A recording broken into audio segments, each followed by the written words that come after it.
Hi, this is George Lynch. I'm just sitting here in my 60-track SSL studio in my house.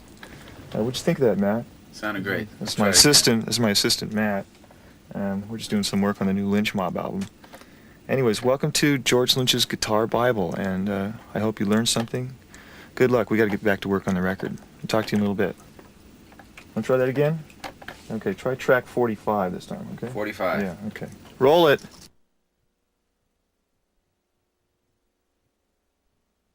We're going to make an attempt at doing a Hendrix number, Voodoo Child, which is one of my favorite tunes when I was a kid growing up. I used to play to it over and over endlessly for hours and hours. It's like, and it still mesmerizes me, you know, the emotion that he packed into that song. So I'm going to make an attempt at playing it, and I'm using semi-authentic equipment here. It's a 57 Strat, real thing.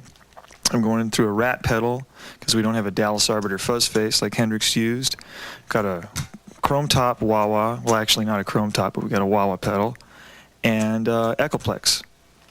And it's going into a Marshall.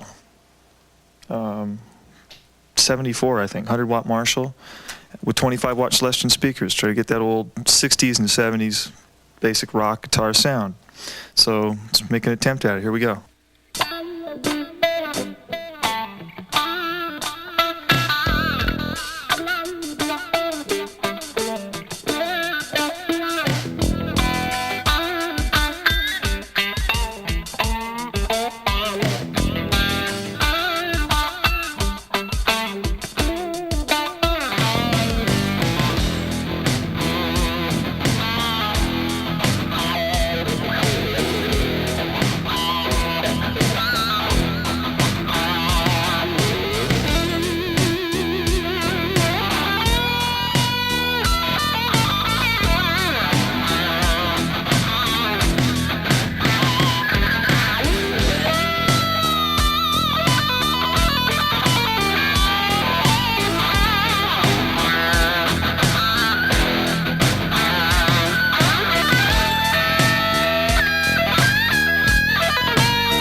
Okay, the first exercise we're going to do is like a pedal warm-up exercise using your pinky at the 12th fret and alternating between pinky, third, pinky second, pinky third, pinky first. So it's just...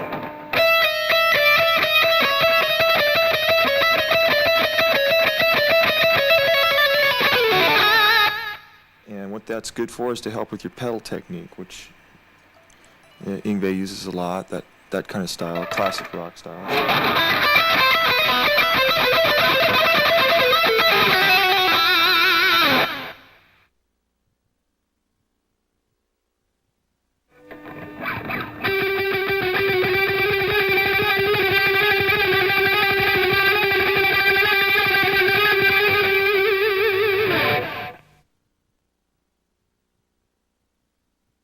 This next exercise is an attempt to strengthen the second and third fingers. Most guitar players tend to neglect to work these two fingers.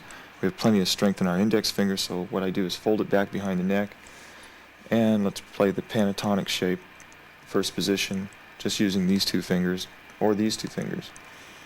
Okay, so it goes something like this.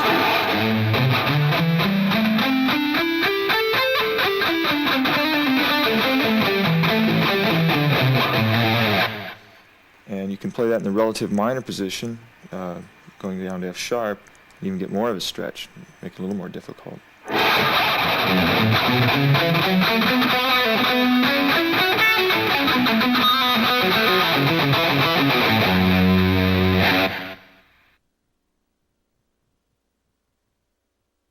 The next technique for warming up would be to just bar at the 5th fret using your pentatonic scale, and just practice hammering on without moving your first finger and getting as much out of the note as you can without using your right hand. So.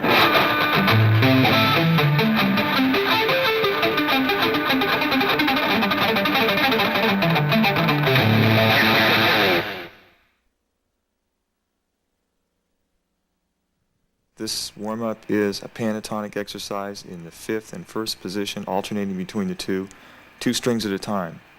And it can be used with alternate picking, and slowly it goes something like this.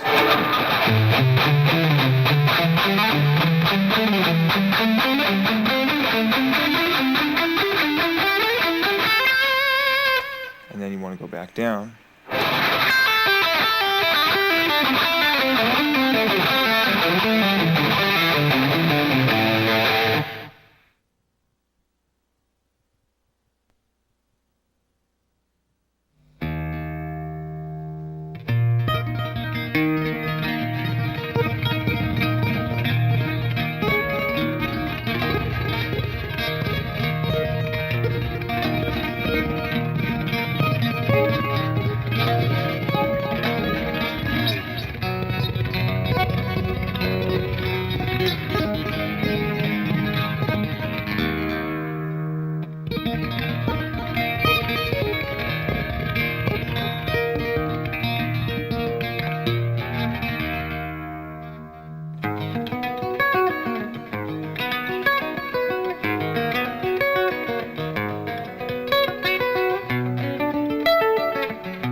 Now we're going to be talking about picking, and I got a pretty unorthodox style as far as picking. I hold my pick pointed towards the back of my hand.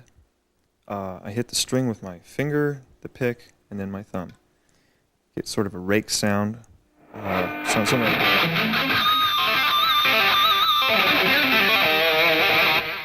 and for slow picking, mostly downstrokes.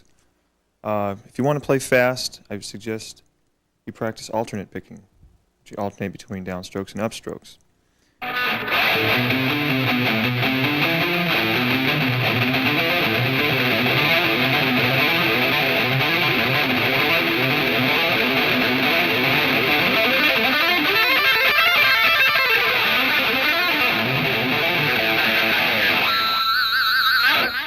The next kind of picking I want to show you is what it could be called fan picking, and it's kind of a cheap excuse for alternate picking. It's not as clean.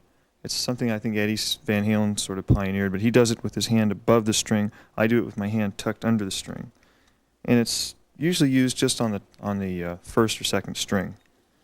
And this is what it sounds like.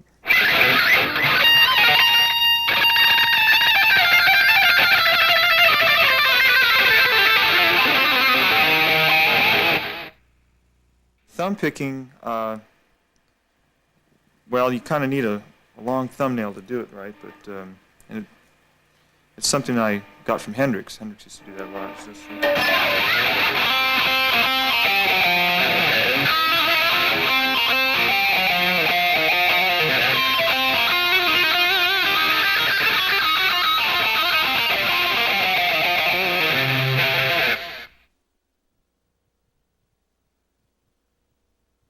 Some other picking techniques you can use is one, picking behind your thumb, kind of plucking the string and using your second finger, and then I've kind of tucked my pickup between my first and second finger and play the octave. Sounds something like this. Also, you can tap that with your forefinger or second finger. And using your pick can sometimes be used for a trill effect. So, for instance,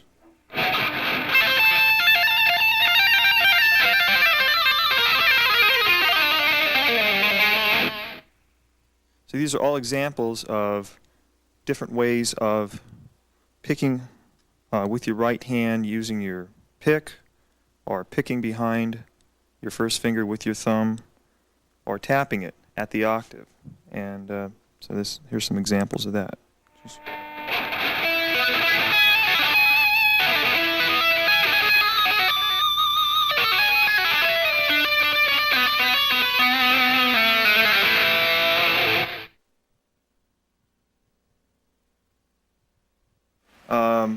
Well, to start off with, a couple of harmonic points that you want to keep in mind are there's a position right over this pickup, and midway in between the neck position, bridge position pickup, where you can get different harmonics when you pick. Also up and down the neck, there's a lot of different places you can get different harmonics. And it's also in the way that you use your left hand. You know, you can get different tones out of it. So I'll just demonstrate that now.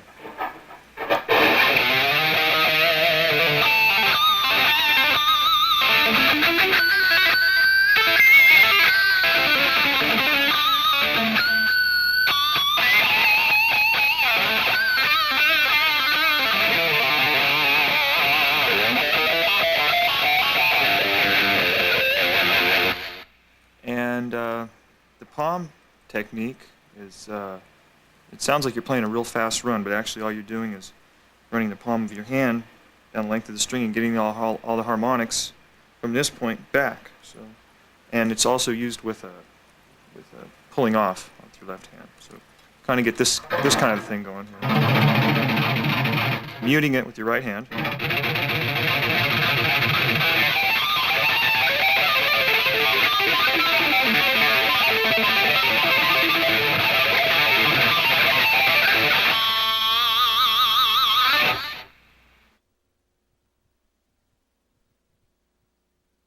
I think it's preferable to have a wide vibrato, meaning a lot of movement up and down from your starting point, which sounds better, and slower too, and also to be able to have control over it.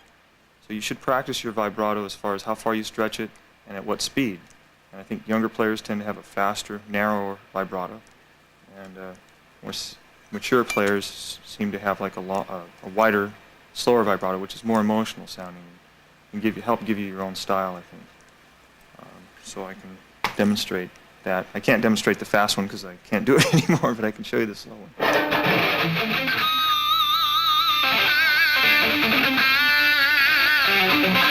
I think it's important to learn to do it with all fingers, so not just your third finger. So.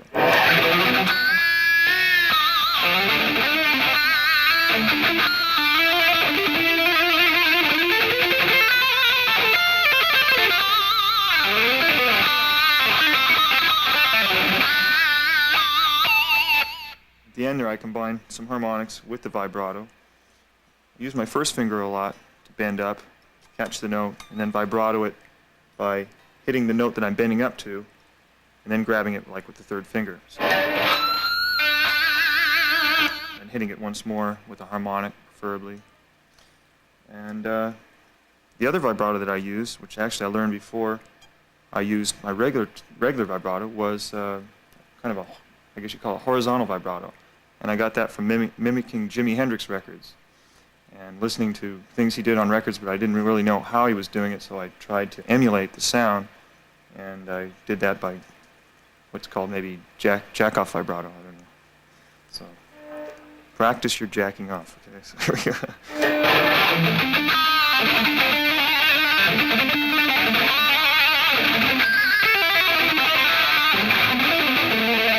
Kind of nervous sounding, but it's more manic, a little wilder. So I mean, you can combine that with the regular technique and give you more stuff to draw from. This is my ESP Tiger Custom, which is kind of a copy of my Kamikaze with a different graphic on it. It's all maple. Maple gets a really bright sound, really sticks out in the track. It's not as warm as, let's say, mahogany, but I like the characteristics of the sound of this wood. I like one-piece bodies, extra thick bodies, seem to get a little bit more sustain. I like very wide necks, 1 3/4 inches at the nut, very large radius, which means that the fingerboard doesn't curve very much, and very high frets, the highest frets I can find, for ease of vibrato. It makes it a little harder to play quickly, but it's better for bending strings. My neck is unfinished. I sand it down. I go through necks quite often, because when you travel a lot with a guitar and it doesn't have a finish on it, tend to warp easily, but it feels better for me. My pickups are Seymour Duncan distortion, wound a little bit differently than a normal distortion. Single coil. I use a variety of single coils, but this one I think is a Seymour Duncan stagger strat left. I like using a single coil in my solos a lot of times, and I have a push-pull pot that I use. Sometimes I'll start off my solo sweep styles and things like that. I'll use the single coil pickup, and then for something really raunchy and a lot of sustain, I'll flick back to the humbucking, kind of like Hendrix used to do with his toggle switch, but more of a radical approach. I've got it routed out in the back so that I can pull back and do some of that sitar-style barring technique. And some of my guitars have reverse headstocks, which are just purely cosmetic. It doesn't really change the tone or anything like that. It's just for looks. And that's about it. Okay, instead of using your left hand for vibrato, you can use the bar by pulling back on it, sustaining the note, wiggling the note with the bar, and also dipping the bar down and then coming up to the note. So I'll show you examples of that.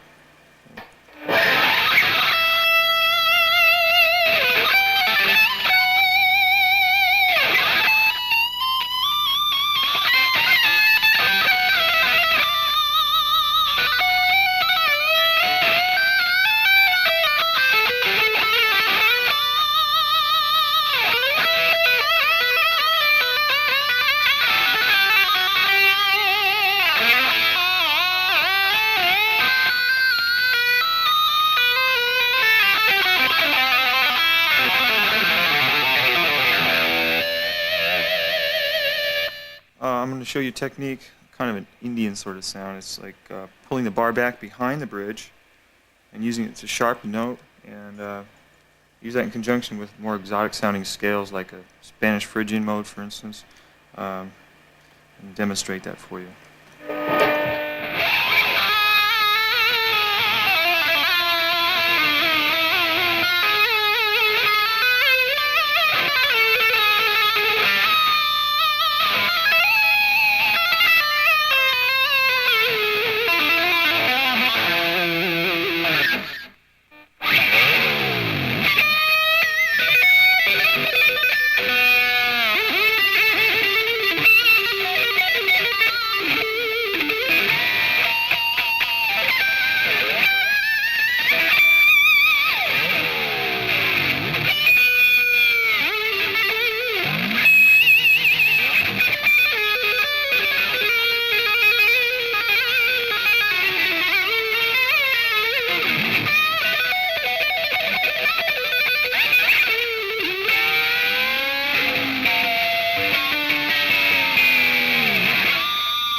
Bubble tapping is, well, that's a Paul Gilbert phrase. It's something that Hendrix originally did. And that's just kind of getting a trill, usually in an open key, and injecting your right hand, just kind of doubling up on it. And you can move it around. And there's a variation where you play over the top of the neck. It sounds sort of like this.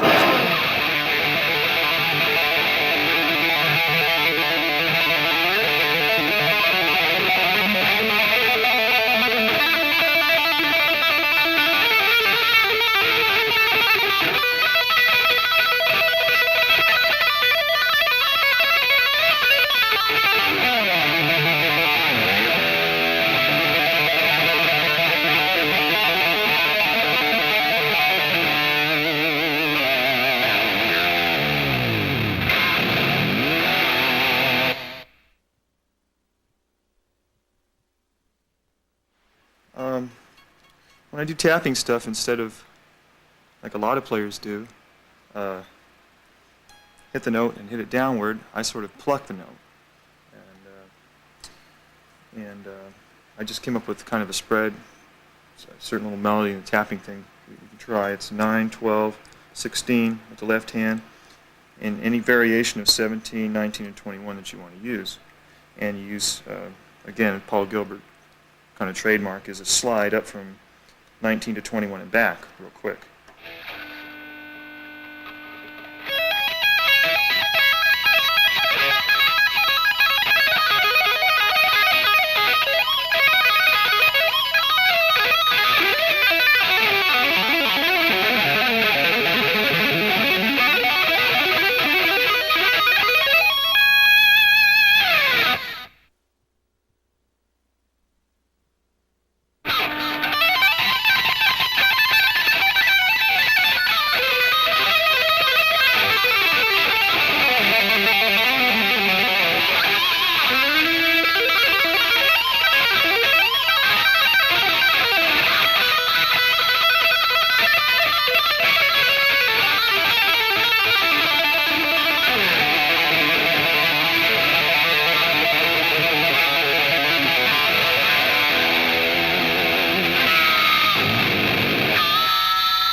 I'm basically an unschooled player, and I've been trying to educate myself over the years and learn more theory, but early on I learned how to play and look at the neck and scales in terms of shapes, reoccurring patterns and so forth, and not really knowing how they fit in theory-wise, but just that was kind of my groundwork for finding my way around the neck. And I still play that way. And an example of that would possibly be an A, a major sounding shape for me would be something like this.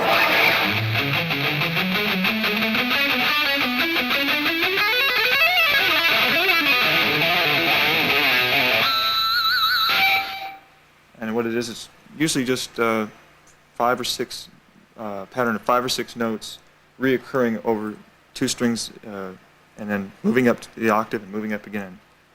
And that's where I start from, and then move on from there.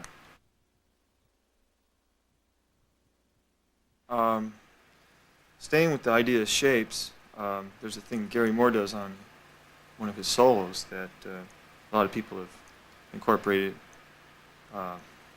into their style, and it's an open string thing with a reoccurring pattern, and it's slowly.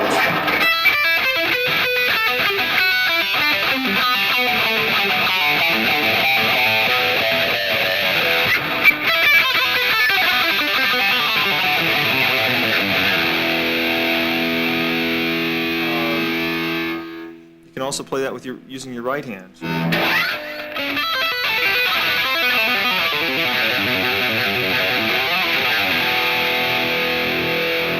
And a variation that I use on that is instead of playing on the 10th fret, I just move my pinky up to the 11th fret and change the shape to this. So it sounds like this.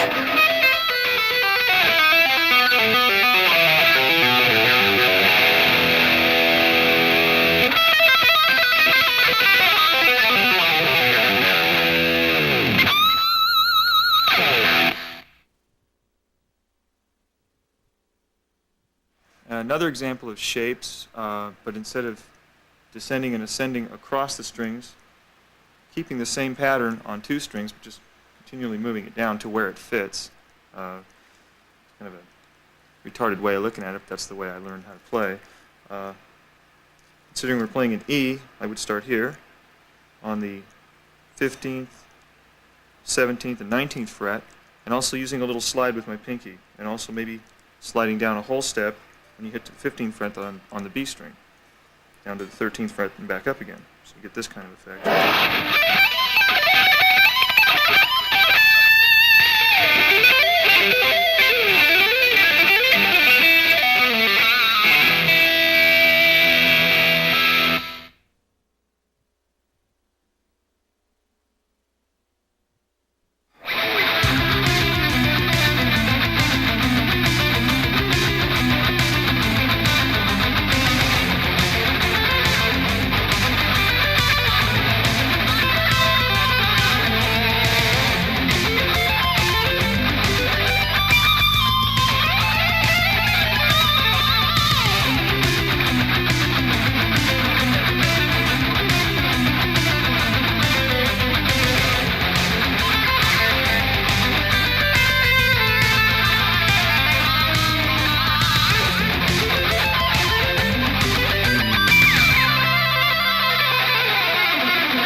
If you really want to get a really wild stretch, you can pull your thumb back around the bottom of the neck.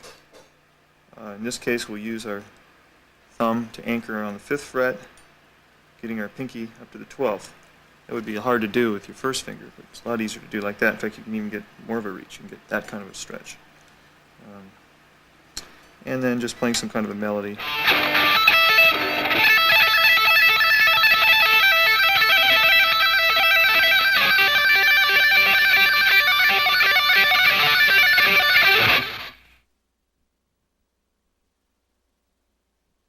I'd start that from the 16th fret. Use my 1st and 3rd fingers. Get that kind of a tone. Sliding that down a step and a half at a time. And each time I slide it down, I follow it with the right hand doing the same thing. So it's...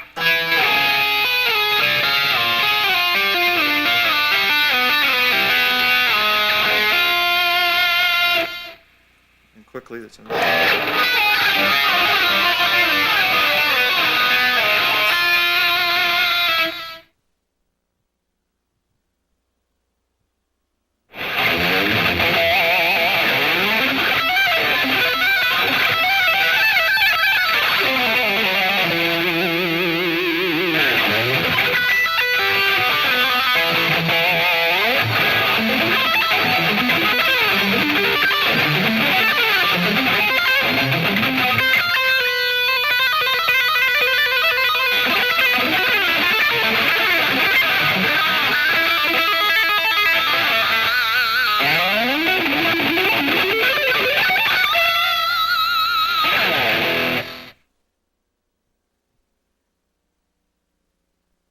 This next thing I'm going to show you, which is basically this kind of shape. Now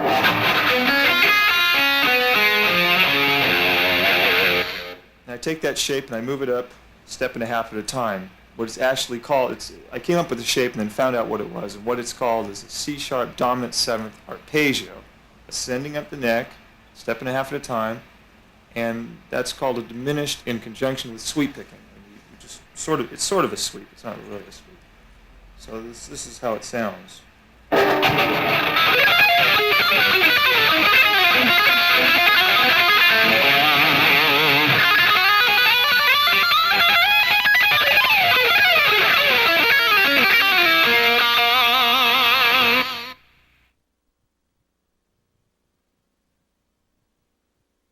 One exercise that I use, and I can expand on that a little bit later, playing an A, I would use either 2 or 4 strings, just this kind of a shape. It would be, fret number would be 4, 6, 7, 4, 5, 7, and then repeating that on the B and E string, or just 2 strings at a time, however you want to play it. So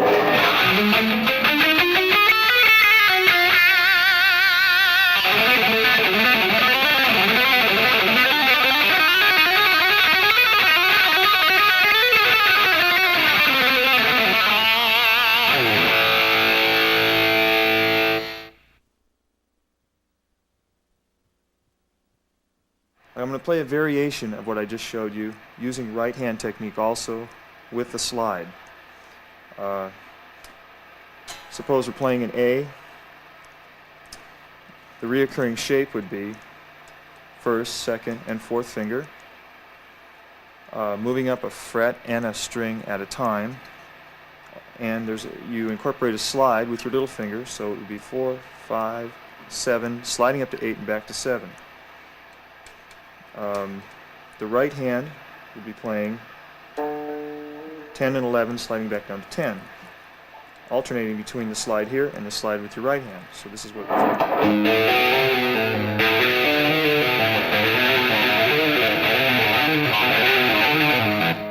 Okay, what we do then is move it up a string and a fret at a time.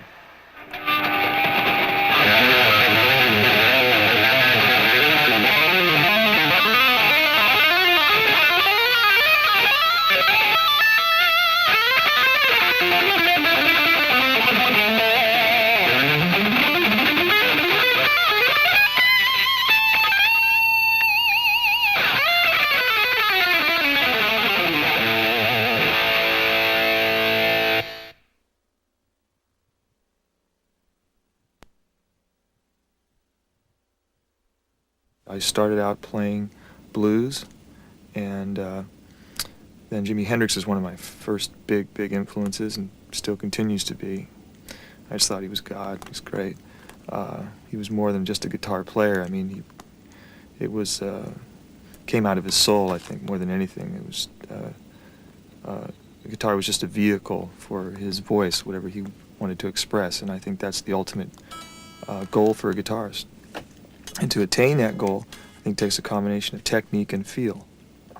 And I've always lacked a little bit, or a lot actually, in the technique and theory department, which I'm continuing and striving to get better at. So as long as you're continuing to progress, I think there's hope. And I think that's what a lot of players need to do, assess themselves and think, well, where am I lacking in the field department or the technical end of it?